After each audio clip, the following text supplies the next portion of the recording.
This is IAQ Radio, Indoor Air Quality Radio, the voice of the indoor air quality industry, with your hosts, Radio Joe Hughes and the Z-Man, Cliff Zlotnick. And now, Radio Joe Hughes. Good day and welcome to IAQ Radio Plus. This week is episode 589, and we welcome Tom Yacobellis and Rusty Amarante from the BELFOR Group. This one we're calling BELFOR Ichiban, Managing High-Profile Coronavirus Projects. It's going to be a fun show. Before we get started, let's thank our sponsors. They're the reason IAQ Radio continues to be free. Let's start with our newest sponsor, the American Industrial Hygiene Association. AIHA just last week announced their new slogan, Healthier Workplaces, a Healthier World. Learn more at AIHA.org. IAQ Radio Association sponsors are the American Conference of Governmental Industrial Hygienists. Learn more at acgih.org. The Cleaning Industry Research Institute. Learn more at ciriscience.org. The Indoor Air Quality Association. Learn more at iaqa.org. And the Restoration Industry Association. Learn more at restorationindustry.org. IAQ Radio industry sponsors are AEML Laboratories. Learn more at aemlinc.com. Particles Plus. Learn more at particlesplus.com. And Healthy Indoors Magazine. Subscriptions available at healthyindoors.com. And now you can win a cool prize. It's time for the IAQ Radio Trivia question. Be the first to correctly answer. Simply email your answer to czlotnick@cs.com. Or if listening live, just text your answer from your computer. And now, here's the Z-Man with this week's IAQ Radio Trivia question. Hello, everyone. Congratulations go out to Darren Hudema, Pure Clean in Fort Lauderdale, Florida, who was first to identify Emilio Marcos Palma as the first documented person ever to be born on a continent. The IQ Radio Trivia question for today, Friday, June 12, 2020, has been sponsored by Ideas, a solution chemistry company providing unique solutions to odor removal, surface cleaning, and decontamination problems. Here's today's IAQ Radio Trivia question. Name the very contagious virus causing gastrointestinal illness associated with cruise ships. Back to you, Joe. Okay, I'll do Tom's intro, Cliff, and then maybe you could do Rusty. Tom Yacobellis is the Director of National Operations for BELFOR Mechanical, an international HVAC remediation, restoration, and diagnostic firm with 80 locations nationwide. He is also the founder of DUCTZ International and has 38 years experience in the design, installation, and restoration of HVAC systems and 29 years specifically in the HVAC remediation industry and building diagnostics. Tom is also a Lifetime Achievement Award from NADCA and IAQA. He's also an IAQA past president. Rusty Amarante, certified restorer, has over 40 years of experience in the restoration industry. He's Director of Operations for BELFOR Property Restoration, the global leader in disaster recovery, and President of BELFOR Franchise Group, a leading national franchisor of service brands including 1-800 Damage, DUCTZ International, and HOODZ International, and Packouts. All right, gentlemen, welcome. Good to have you both back with us. And this is an interesting topic, interesting show with all the news on, coronavirus and the COVID-19. And you two have been involved in a lot of cleaning and restoration of big projects, probably high-profile projects. This, though, was a contagious disease outbreak that, they've had these on cruise ships before, but this one was a little new in that it was the COVID-19. Rusty, maybe you could tell us first a little bit about some of the past projects you've had similar to this, if you've had them. Yeah, sure. We've done cruise ships for many years, mostly related to noroviruses. But we've done them as a result of fire damage as well. And we've got a lot of experience worldwide working on cruise ships. And what's unique, Tom, about working in cruise ships like a little city almost? And I would imagine there are some unique challenges to working in a cruise ship. Can you kind of first put the size of the ship into perspective for our audience? Yeah, well, cruise ships are enormous. So this one was 3,000 passengers, 2,000 employees, so 5,000. That's actually larger than a lot of small cities in the United States. So a total of basically 5,000 rooms, and they double up for the employees. There's a massive ship broken up into multiple zones, 7 zones, and it's enormous, 14 stories high, standing from the waterline. You deal a lot with mechanical systems, Tom, and you mentioned when we talked before about the vertical versus horizontal setup. You mentioned it's in 7 sections. Can you talk a little bit more about how the mechanicals are set up for that? Yeah, in a cruise ship, on the cruise ships, you would think that they would be, level 7, level 8, level 9, and the air handlers would take care of that. The cruise ships are divided up into zones, and the zones are dictated by the fire escape zones or the water compartment zones. So when you look at a cruise ship, the length of the cruise ship, each zone is divided zone 1, 2, 3, 4, 5, 6, 7, and the mechanicals is in the center of the ship, and they service up and down. So the logistics of cleaning the mechanical system is all vertical, and it poses all sorts of issues with respect to getting the equipment to the proper places. Instead of setting up on one floor, you have to set up on multiple floors with multiple people.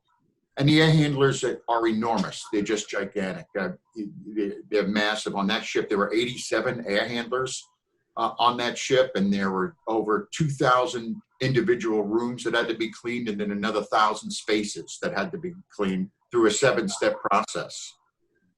Interesting. And give us some idea of the size of this ductwork. Is this something, especially the verticals, is this something that your people could get into, or is it something you had to clean remotely? No, these are fairly large systems. For example, a typical unit might be 20 foot by 15 foot by 15 foot high. The ductwork initially coming off of it is not as large as you think. They might be coming up with 36-inch round, 40-inch round. On the ships, because it's not an office or a business environment, they can use much higher pressure to push through the duct system. So that means you could have smaller ducts, higher pressure. Noise in the rooms is a much less of a concern. So you could have higher noise levels in the rooms on a cruise ship, and that means the ductwork's smaller. However, the air going through the duct is just racing. It races through those duct systems. So the supply systems don't capture as much debris because of the speed of the air, but the returns and the units themselves will. And of course, on cruise ships, all the ductwork is stainless steels, which makes accessing it very difficult. Interesting. Tom, I'd like to go into more detail on the mechanical systems cleaning as we get further into the show. But before we do, let's go back to Rusty for a minute and talk a little bit about, if you would, Rusty, how do you get these kind of projects? Do they just come to you, or because you guys are big and people know of you, or do you actively go out and try and pull these kind of jobs in, or is it a combination of both?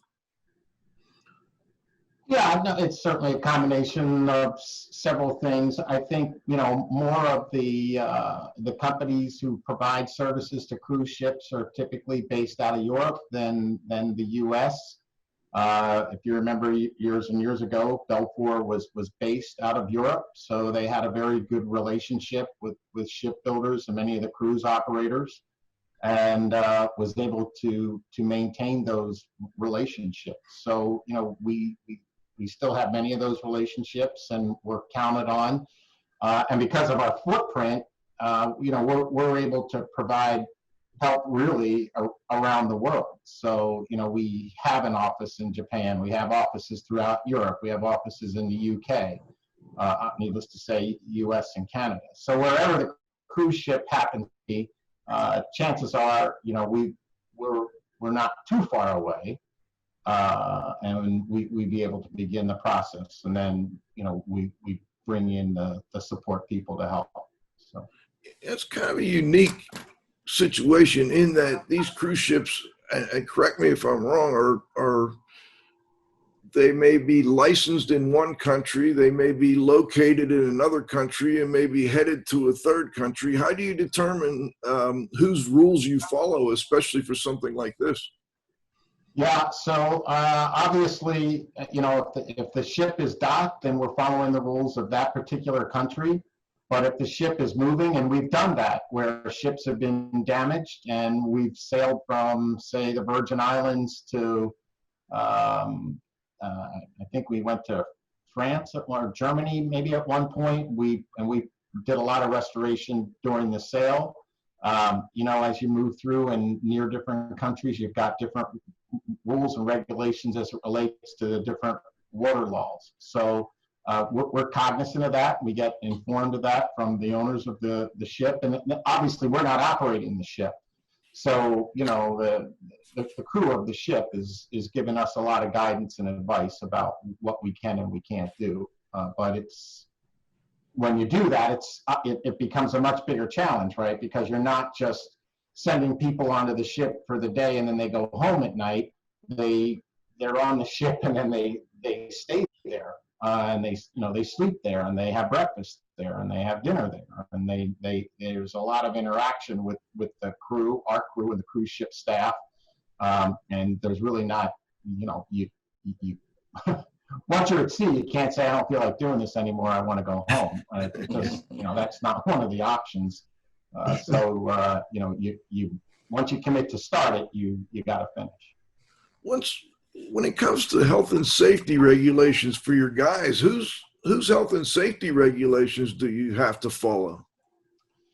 Well, we follow the OSHA health and safety standards, which are probably the more assertive ones that are out there. But having said that, health and safety is a very big priority for us at BELFOR. Tommy is extremely knowledgeable in that area. We have our own health and safety directors. So on many of those projects, we're sending a health and safety person.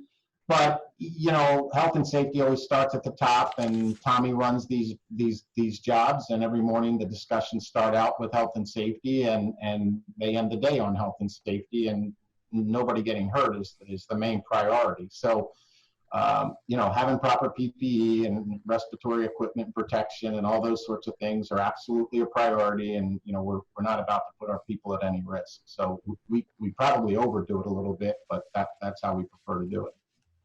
Okay, Cliff, let me turn it over to you. Thanks, Joe. Rusty, in terms of the pricing for this particular project, certainly you had to bid the job, and from what the articles in the newspaper said, there were multiple companies noteworthy that were also bidding the project.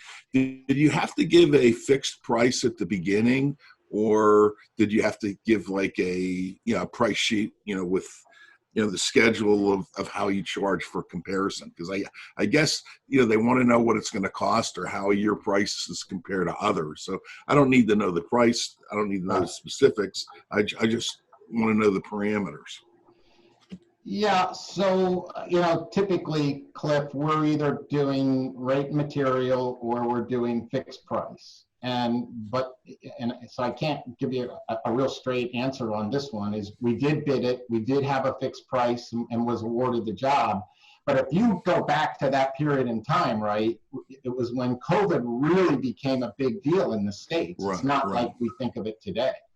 Right. So all of a sudden we had a couple cruise ships with people that were sick on it, and we had some people in the US that were kind of maybe possibly could have contracted COVID. It didn't become the big deal that it ultimately became. So what was required of the ship shifted and changed probably every couple of days, and continued to shift from what was supposed to be relatively you know, minor house cleaning and disinfecting into something much grander. So, you know, the scope changed, consequently, the price changed. But, you know, the other thing, obviously, with projects like this, it's not just about price, it's about speed, right? How fast can you get it done? So, we know we had some competitive prices that were less than us, but they were talking about a much grander period of time to get the projects done. And, Understood. you know, poor Tommy, you know, I don't think he took a step on the boat. And the first thing they said is, you know, how come you're not done yet? You know, Right. You've been here 3 minutes. It should be. Well, did they give you some sort of blueprints or whatever so that you can kind of, you know, look at the square feet or the cubic feet or look at the mechanical systems and that sort of stuff before you bid it?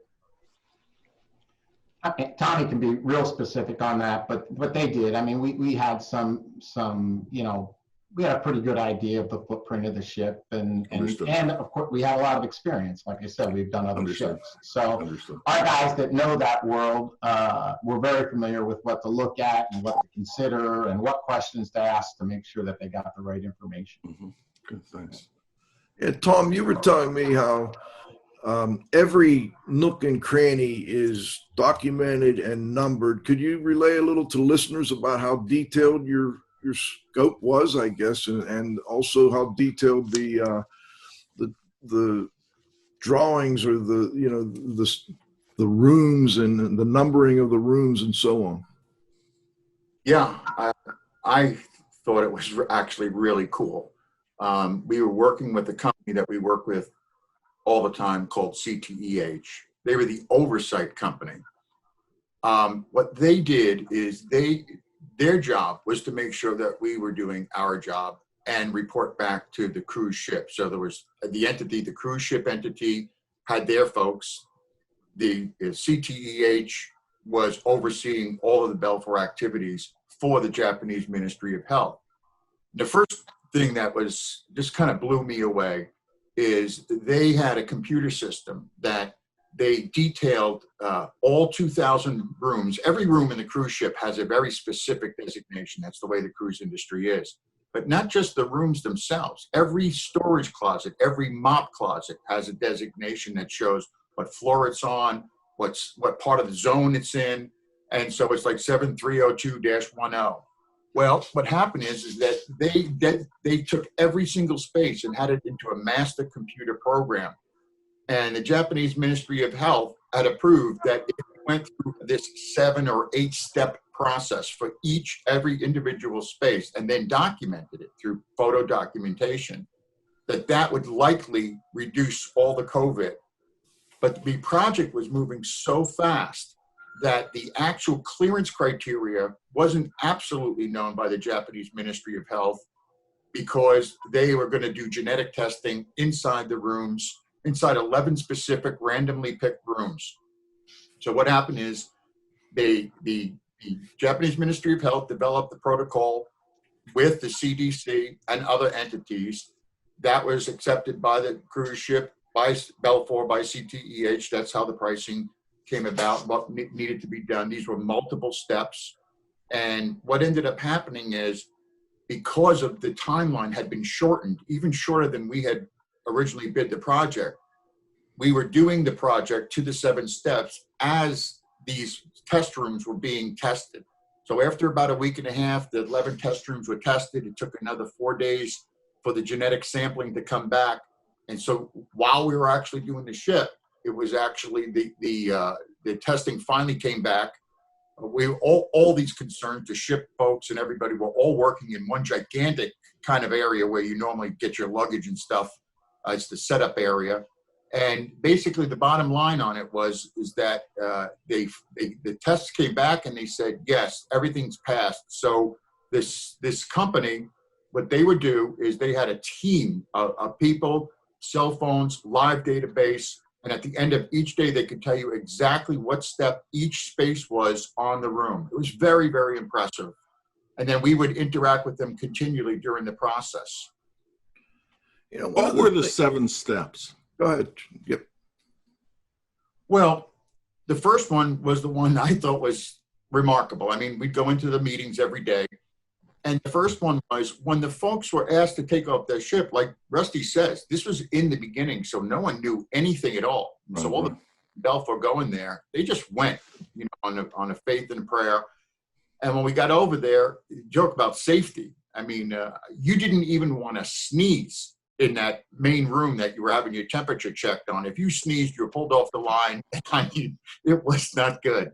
So one of the healthiest places you could be. But the steps started out that when those folks, because the risk level was so high, when those folks were taken off the ship, everyone had to leave their cell phones and people left their passports on the ship. Now, don't ask me what happened to the passports because I could not find out. But I do know that as the project was going on, hundreds and hundreds of iPhones were being taken off the ship and these things were going to be returned. So the steps were, all the rooms were left with everyone's everything in there. And so there was one specialized group that would take people's personal belongings. That group was a special group, you know, defined to just take those belongings out.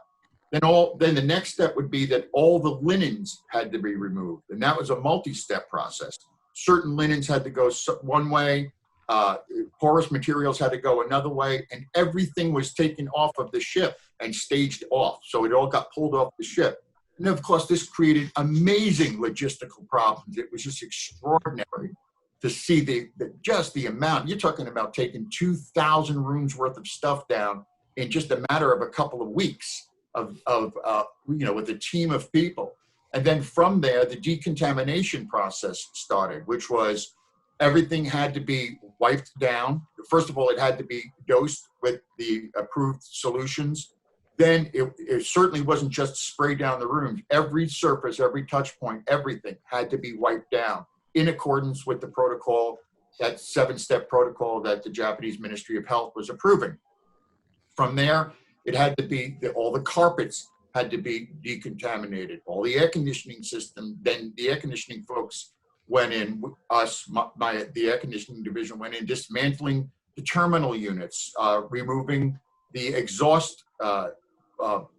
In cruise ships, they have like an exhaust bonnet inside the room, cleaning those ducts cleaning those ducts going out in the event that the virus had gotten up into the first 6-8 feet of that, cleaning that back, then wiping down again, and then testing the rooms themselves, and then putting everything back together again. So that each one of those steps, I've never seen anything like it, quite frankly.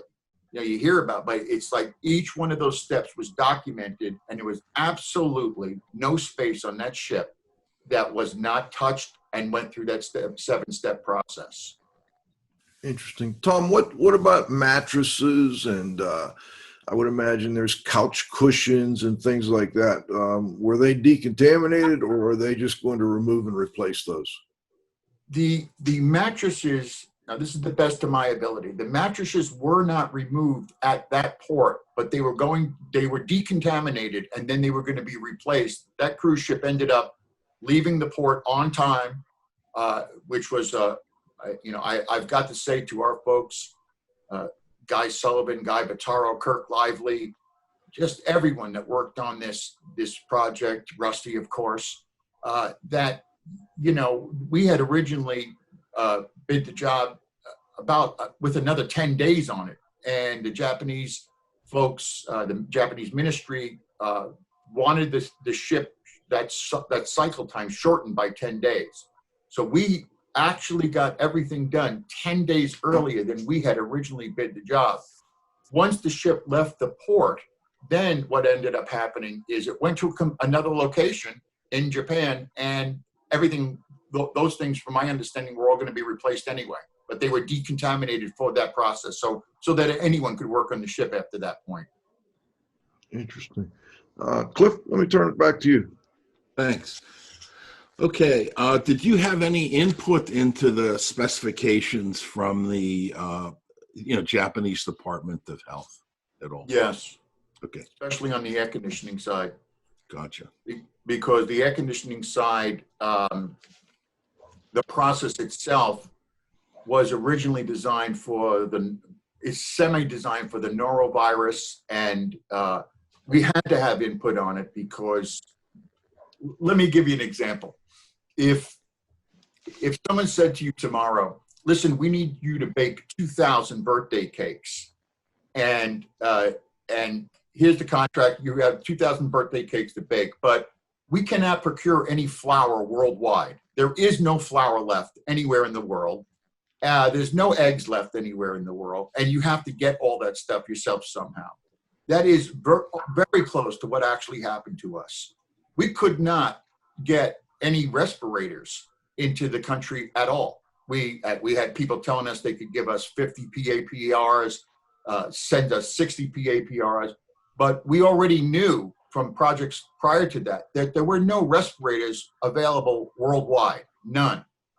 And so what ended up happening is, you can imagine someone said, I think it was Guy Bataro said, what we'll do is we'll pull respirators from every office we have worldwide or flour, okay, and we'll send everyone in with 5 bags of flour, so when they get there, you'll have enough flour that you can make all the cakes. That's exactly what we did.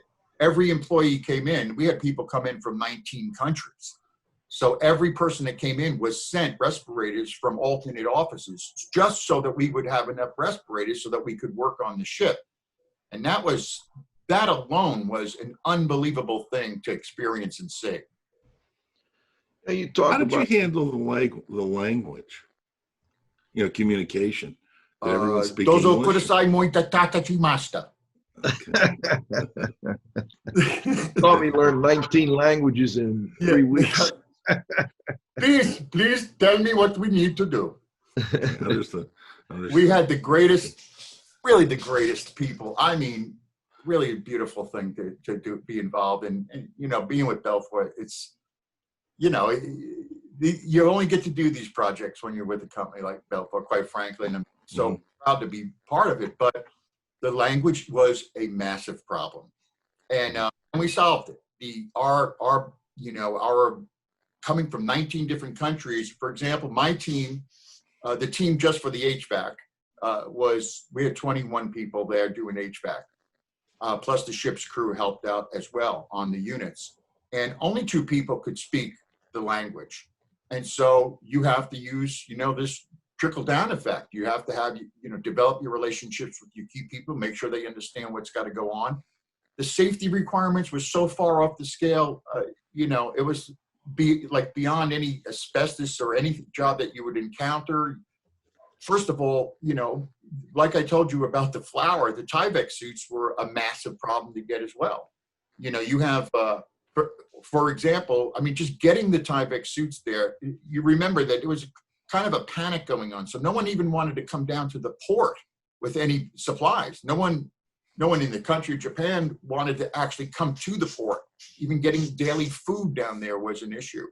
But the thing about it was, on the safety side, the Tyvek suits, for example, an XL Tyvek suit in Japan, that's like a small here. I mean, and so, you know, we were struggling getting a little bit larger equipment. And then the protocol from the Japanese Ministry of Health required 3 pairs of gloves going on every time we went on the ship. Wow. So find 3 pairs of gloves for each person, 190, 200 people at one time, as high as 225 people, just getting the amount of supplies needed.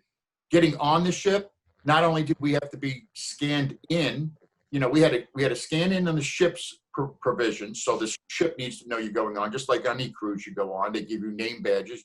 Then you get donned up.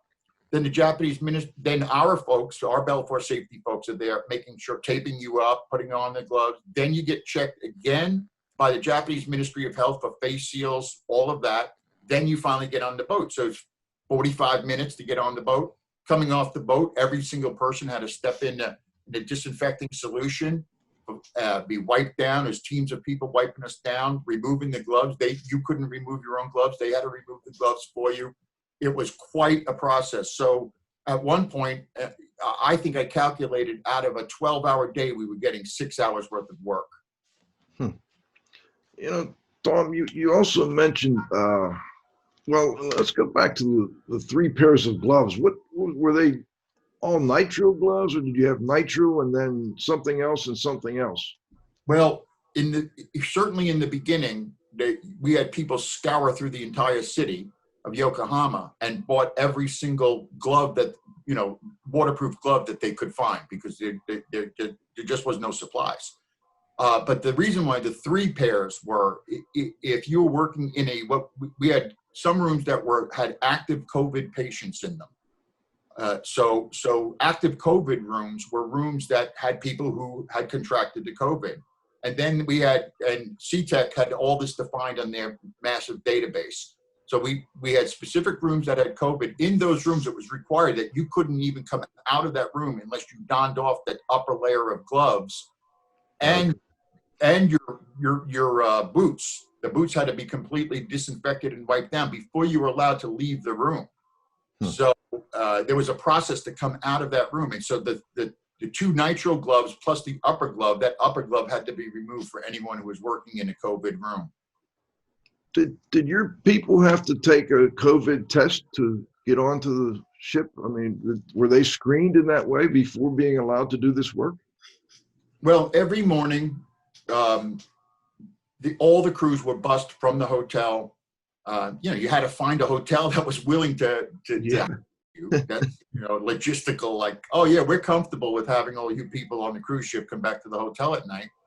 But BELFOR got these rooms all lined up, and we would all get on chartered buses in the morning. Everyone would get on a chartered bus. Everyone had their respirators, but that team really was being checked as soon as we'd get to the job site. I think we got picked up at 6:30 in the morning. You get to the job site, you get in line, and then there were folks in the main area that would take your temperature. So your temperature was taken every day, every night, to see if you had any temperature or if you had any symptoms whatsoever. I mean, once you were initially cleared to come on, then you just maintain that if you had any changes in your health whatsoever. And we really didn't. We had a few little incidents that had nothing to do with COVID, but the health issue was good. And then once your temperature was written down, which you had to go to the Japanese Ministry of Health, the temperature of every crew person every day, then you were allowed to go out and don up and get into your work team and go on the boat. Interesting, Tom. All right, let's stop here for a moment. We want to thank our sponsors. We'll be back in 90 seconds with Tom Yacobellis and Rusty Amarante talking a little bit about high-profile COVID-19 projects.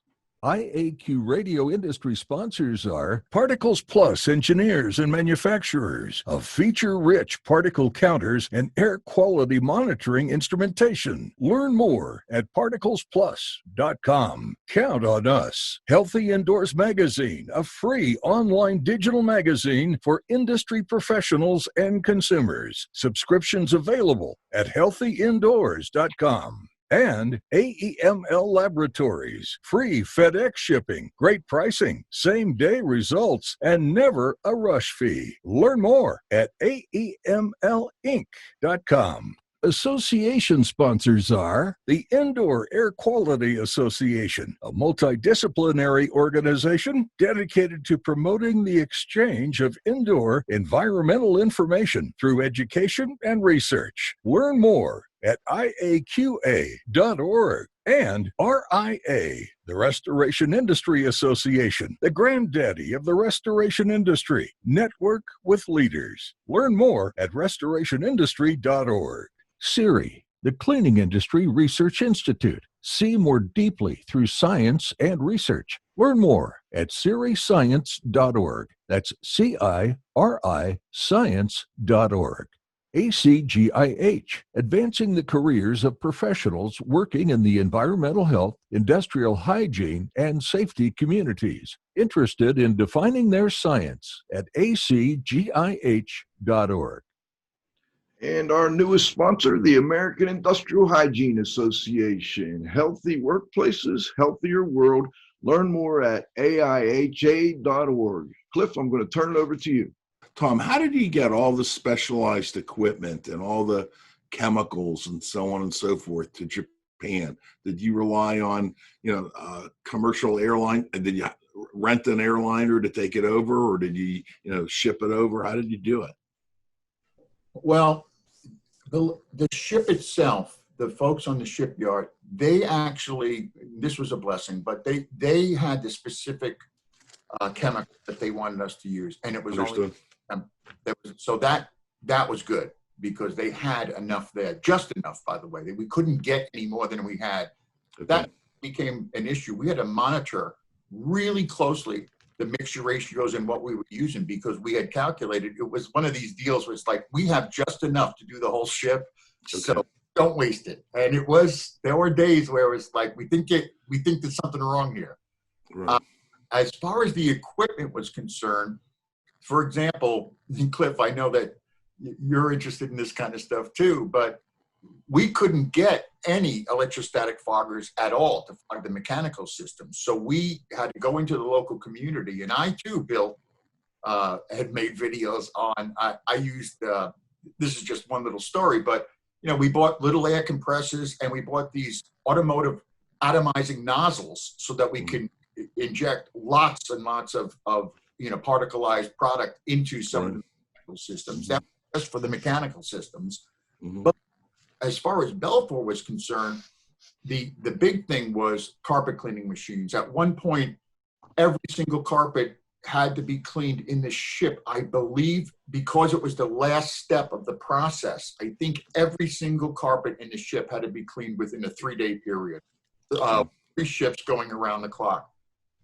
Frankly, it seemed impossible. I mean, the BELFOR project managers, Guy Sullivan and Neville and Singapore and his entire group, and I'm forgetting people, but they're just amazing. And so what they did is they were able to procure, Neville out of Singapore was able to procure 20 brand new carpet cleaning machines. They were delivered in from everywhere. And it was just pull wherever you could pull the stuff from. It was not an easy task. By the way, the respirators that we thought we were going to get, they really never arrived until the job was over. So if we hadn't done the logistics what we did, we wouldn't have been able to get the job done. Still tough to get respirators. Yeah. What about Tyvek suits? Are they still tough to get? There was a big supply that they had that originally came out of Singapore and Japan. Koji was our Japanese counterpart, and he was an amazing. Koji is a BELFOR employee, and he's a consultant now for us. But Koji worked on projects with him around the world, Mexico on the Honda plant, and different areas. But Koji was, he was the one that we had about 40 Japanese workers there, and he was the one that we would get a lot of the procurement supplies from. He arranged for the buses, all the meals, to keep the people fed. Just keeping people fed was, I have to say, it was probably one of the biggest problems that we had, is keeping people fed. You mentioned when we talked how difficult that was and how the food was not the best, huh? Well, I don't want to be nice here, but what was happening was the food was basically the first week or two. We had these little sandwiches that were most of them were vegetarian sandwiches. We would eat that for breakfast. We would eat that for lunch. That's all we had to eat for a while, and the food was an issue. I tell you, a project like this, you've got to have good food. I mean, it's just like the military, and it really started wearing on people, and so we had to do some really quick rearrangements to try to get some solid food in there, and eventually we caught up. But we were moving so fast that you just can't eat the same thing each day. It just doesn't work out. So if anything was a problem, it was that. Eventually, you're talking about the whole project only took about 3 weeks, and you're trying to get buses and everything else lined up. So it's like, as long as you had some food coming in, you're kind of happy. I had to go through some extreme efforts to make sure my team was good. And so we ended up lining up some other food arrangements as time went by. Tom, you mentioned breakfast and lunch. Were you able to eat at the hotel or any local restaurants open? No, the hotel would not let us have breakfast or lunch or anything there. No, we would get up in the morning, get on the bus and go, and then you had to eat. You really had to eat there. They would not allow, you could imagine the psychological concern. This hotel, several of the hotels had other folks in it. They were taking a big risk because we didn't know a lot of the stuff. So no, we couldn't eat there. And at night, we couldn't eat there either. So you get back, we leave at 6:30 in the morning. We get back about 8 o'clock at night. Some of the BELFOR leadership team, would stay at the job site even later than that. And then, it was a lot of ramen noodles and just stopping. There was little 7-Elevens and stuff. You can pick up some food and kind of got into a little routine. I tell you that the thing that was really stretched the abilities a little bit is that we had an entire team back in the U.S., Kirk Lively, Mitchell Parks, Guy Bottaro, and every single night we had to have a conference call also with our whole management team, administrative team, lawyers. And so that call would take place, but because of the time change, 9 o'clock at night was about 6:30 or 7 in the morning here. And that went on every day. So after you were done, then we had this kind of debriefing call late at night. And, people on one side are tired, people on the other side are just getting up, very early. And so that just added to the fun. Cliff? Us having an office in a couple offices in Japan was a very big deal to help us with this process, because there probably wasn't a day that went by that I wasn't talking to our offices there, and they were helping coordinate PPE and obviously Tom mentioned food and busing and all those sorts of things. So having already been established there and having a base there and somebody that, was part of the family that we could count on and depend on, really made that task a lot easier. How many offices? I'm sorry, Rusty. How many offices do you have in Japan? We have 2 in Japan. Okay, interesting. All right, Cliff, go ahead. Tom, were there any cultural issues that caused problems over there? Either with Japanese culture or work ethic, or what was really different? There wasn't really time for that. Okay. I understand what you're saying. As you know, Cliff, when you're that busy, everybody's working hard, and we just have to get this done. We're all maxed out. There's no time for nonsense. The only cultural issues were, I think the biggest cultural issue was the food. Mm-hmm. You have, a large team from Japan they're perfectly fine with the types of food, and it just doesn't sit well with other people. I don't think they understood that at first. I mean, it came out later. But as far as any internal cultural issues, there really wasn't time for it. Everybody was just on, we'll do whatever we got to do to get this thing done. And you got to remember that every single person that came to that job site volunteered to go. So they knew. We had a big contingent out of Canada that I was very, very appreciative of. Just wonderful people. And so everyone that came in, they knew they're the risk takers. They're the ones that'll drop everything on a dime and go. And so, you have that level of camaraderie, no matter what culture you come from, that's a common theme between all of you.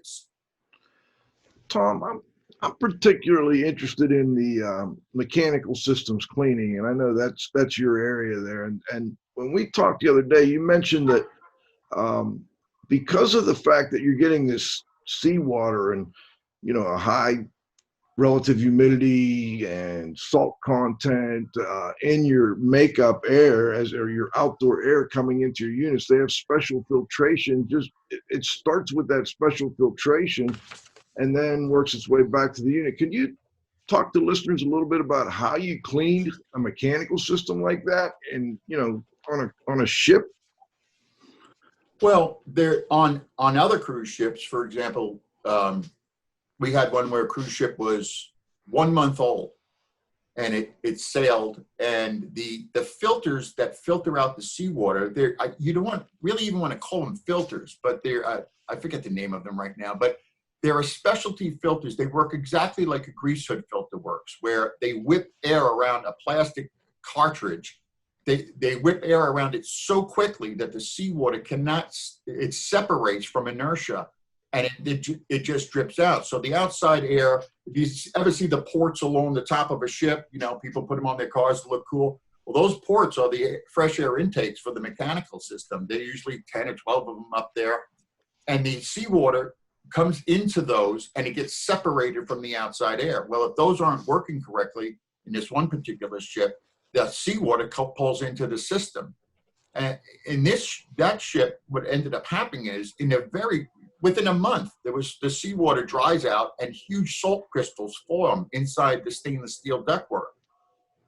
The ship that I'm thinking about right now, and I'm talking about, the stainless steel ductwork would have been protected, but the shipyard there was construction debris left in some welding rods, pieces of metal, little pieces of, steel that were in there. And what ended up happening is the salt corroded the steel. And within a month, the inside of the ductwork had rusted areas of it on top of the stainless steel. So the question is, how do you clean that? Well, in that particular case, we put a crew on the cruise ship, and they sailed with that cruise ship. I think it was 23 or 28 cycles. So it's a brand new ship. They're not going to stop the ship for you. That's one thing about the cruise industry. They don't stop for anything, although right now they're stopped.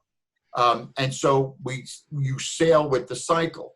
And to get into those systems, they all have to be crawled. You have to get into the mechanical systems. You try to cut as few access openings as possible, because you're cutting into stainless steel, and you need to cut into stainless steel while the cruise ship's sailing, while there's people there. Noise is an issue. And so we went in and we actually decontaminated all of the mechanical systems. They upgraded the filtrations. And in that particular case, it was cleaning the fresh air intakes back to the units and the units themselves. All those units are stainless steel, by the way. And how are they insulated, Tom? Well, I guess the fresh air intakes don't have insulation, but once you get to the supply side and your mechanical, your air handling unit itself, is it like a double wall and you've got insulation in between? How do they insulate those? Some of it is the units will be double wall lined, but a lot of the engineering is designed so that the supply ducts is be running through a conditioned space, so insulation is not required at that point. I see. Units are like hugely oversized so that they can handle these. You go out to sea and you got 90% humidity, 100% humidity. They've got to be able to handle that enormous load capacity. And then at one point you might have 100% humidity, and the next day wherever it's sailing, it might be 40%. So it's just a huge wide range. And so there's not a lot of external insulation in those areas. And no internal insulation, I would imagine. No, Okay. Because the air rushes through these things. I mean, it's screaming through, right? So it's like a commercial system or industrial system plus, because the air is just screaming through these things, because the higher the pressure of the air and the faster you move it, the smaller the duct. Well, the whole key to cruise ships is you've got to fit a lot of ducts in a small space, so smaller ducts are better. So you increase the fan strength and the speed. I see. And what about, did you have to get your duct cleaning equipment? I would assume you had to get that on board as well, so that you could. The thing about it is that in this particular case, everything really had to be hand wiped down. All the units had to be hand wiped down. I mean, negative air machines, BELFOR had negative air machines there that we could utilize. But most of the decontamination process was HEPA contact vacuuming, and then applying the solution, and then hand wiping down. All the units had to be hand wiped down. The supply plenums had to be hand wiped down. The terminal units in all the rooms had to be hand wiped down. So a lot of it was done by hand. I see. And you probably had to cut quite a few access points. The access points that we made were mainly in the return air duct side, because the filtration is so good in these units that the risk of anything being in the supply duct the only place that you'd really have high levels of accumulated particulate, or which could promote or which could carry the virus for a short period of time, was in the return sides. And in the return sides of the ship, they did have high amounts of particulate that we would vacuum out, and then we would have various access along the line back to the main systems. I see. And what about the coil cleaning, Tom? What, just typical coil cleaning like you do here in the States? Yeah, the standard coil cleaning. But the coils, I have to say that the coils, these units are really pretty clean to start with. You open them up and you're like, oh, okay, these look pretty good. And for me to say they look pretty good is saying something. Yes, so the units look good. Very little particulate accumulated, but you have to go through the entire process. So you got to go through the coil cleaning. And this is where the ship themselves were instrumental in helping out in this area, because they were so familiar with the unit. So went through the coil cleaning process, then the application of the disinfection, and then the wipe down of the units themselves. Got it. Okay, let's go to the roundup, John. I don't know if I caught you by surprise there or not, but we're going to go to the roundup. We're going to ask another question or two, and then we're going to wrap this up. Great job, guys.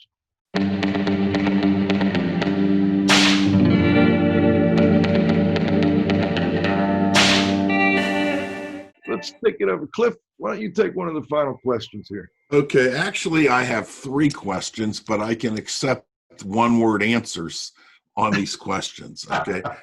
Question number 1. You had these guys that were all suited up for hours and hours. Question number 1 is, did adult diapers come into play? No, but that was an issue. Okay. Question number 2, were any temporary workers involved with, the actual cleaning process, or were they all BELFOR staff? I believe they were all BELFOR staff. Okay. And question number 3, and I'm not sure if you know the answer to this or not, is do you have any idea how old the ship was? No. Okay. No Years, problem. Thank you very much. Okay. Rusty? Yeah, I don't know I want to say the ship was relatively new, but I don't really have any basis for saying that, but there were so many discussions about it. Tom, I'd like to talk, and I don't know, Rusty, if you know or not, but let's talk a little bit about the clearance process after you did a room. I assume there was a visual inspection by one of the people overseeing the project. They had to go through their checklist, make sure all 7 steps were taken. Did they also take samples of some kind, and how was that handled? What kind of analysis?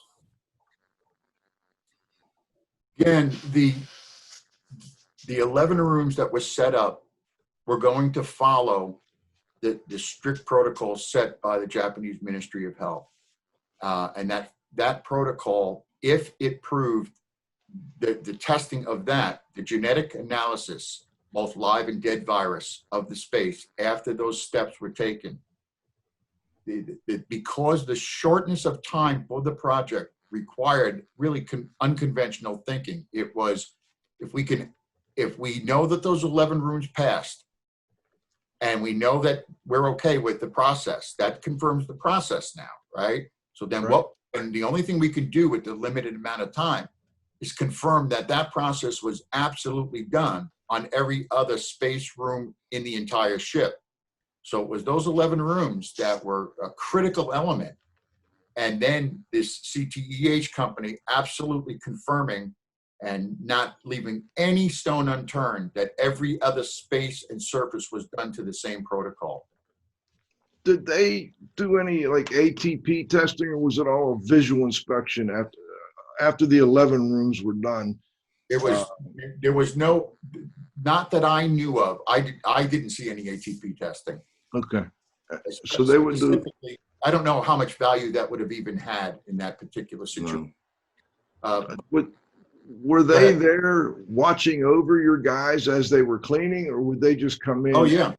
Yeah. They had I think they had like 30 people embedded into the teams on the cruise ship. So they were on the cruise ship embedded in the teams.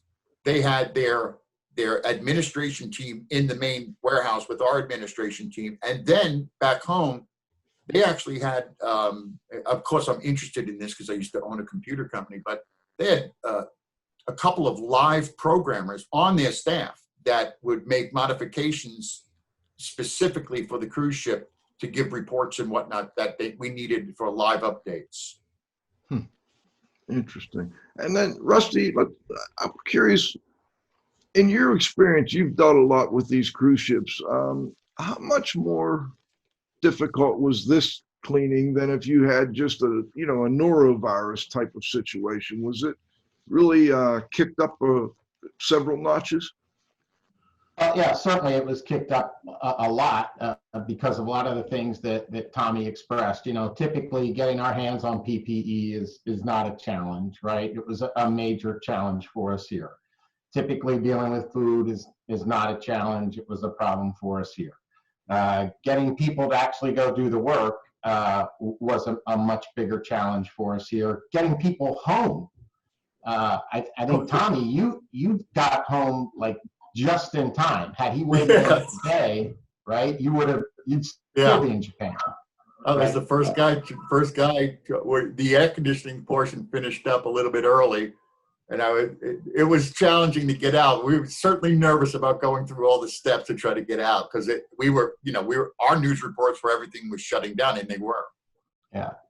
So, all these things that were impacting the world had a very big impact on us, without a doubt. And it was part of those daily discussions that were being had and trying to make sure that, we were in front of as many of the problems as we could possibly be. And as I said, we don't want to put our people at risk for anything, but again, if you think back to that time, it was still even a little unclear at that point in time exactly how you may have contracted this. So, all these things played big factors in this and complicated things considerably.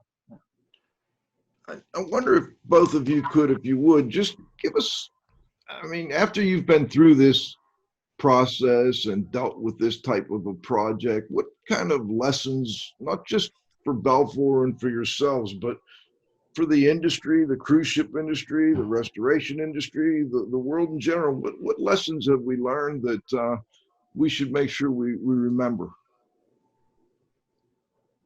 Well, I can start, and then, Tommy, obviously, being the boots on the ground, share his thoughts. But it's obviously no different than any big event or any big project, right? After every hurricane, we learn something different. And we try to, is this a one-off thing that we do not need to change in our protocols, or is this something that we need to implement in our protocols going forward? Every big building, right? You learn something different. Interior finishes, exterior finishes. So, everything that you do, we try to take the best learning experiences from them and apply it to the next one. Without a doubt, we will look at future jobs now with with more questions and bigger eyes, looking at these things because of what we've learned through this experience. So questions we may not have asked in the past or even thought about asking because it simply wasn't necessary.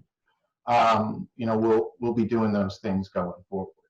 But yeah, so there's no substitute for experience, right? And so every time you do one, hopefully you do it a little bit better.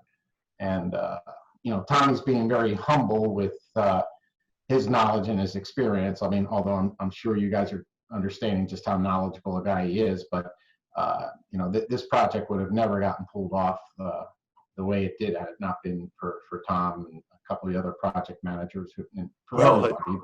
But the leadership is extraordinary, and the commitment's incredible, and Tommy's certainly one of our heroes in this situation. And Matt Horgan, who runs, Yep.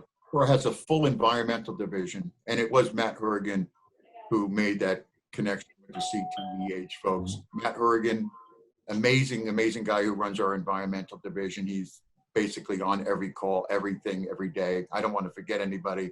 And I just want to mention that some of our people who went home, one of the on-site project managers, Guido Gavio from Singapore, those guys went into quarantine for 2 weeks after. They couldn't even get home. They weren't allowed to return back to Singapore. Some of the people in Canada went into quarantine for 2 weeks too after. So there was an after effect as well. But I hope I didn't forget anybody. I know Matt was a massive part of this whole project. You know, That's a great people. one final question, Rusty. Just, I'm curious what your thoughts are as someone in your position. We're looking at the potential or possibility of maybe a second wave coming this fall. And I think a lot of people after this first wave came through realize now that maybe we should have more things in reserve than what we've had in the past. Are you looking, I'm sure you and your team are looking at that. What are your thoughts on the potential for this second wave?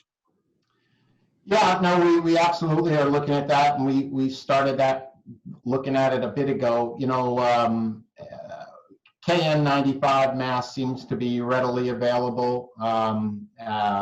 You know, Tyvek's have opened up, and that's more available. But we don't want our cupboards to be anywhere near bare, so we'll certainly stock up. N95s seem to still be the big challenge. We've been told by 3M that they will not make N95s available to our industry until December or January. Wow. So, and we have found some N95s throughout the world, but they're going at about $10 a piece, and $1 million minimum, or a million piece minimum, and it's all done remotely, and it's all done. Nobody's going to write a check for $10 million for something that is a mask that you can't see or touch or feel, and with the hopes that it shows up in a month. So yeah, I think the big challenge is right now, seems the biggest challenge anyway will be the N95, but everything else, as I said, I think we're very, very well stocked now, and will increase our inventory here in the time to come. Gentlemen, I want to thank both of you for joining us. That was a fascinating interview. We've got some nice comments from listeners.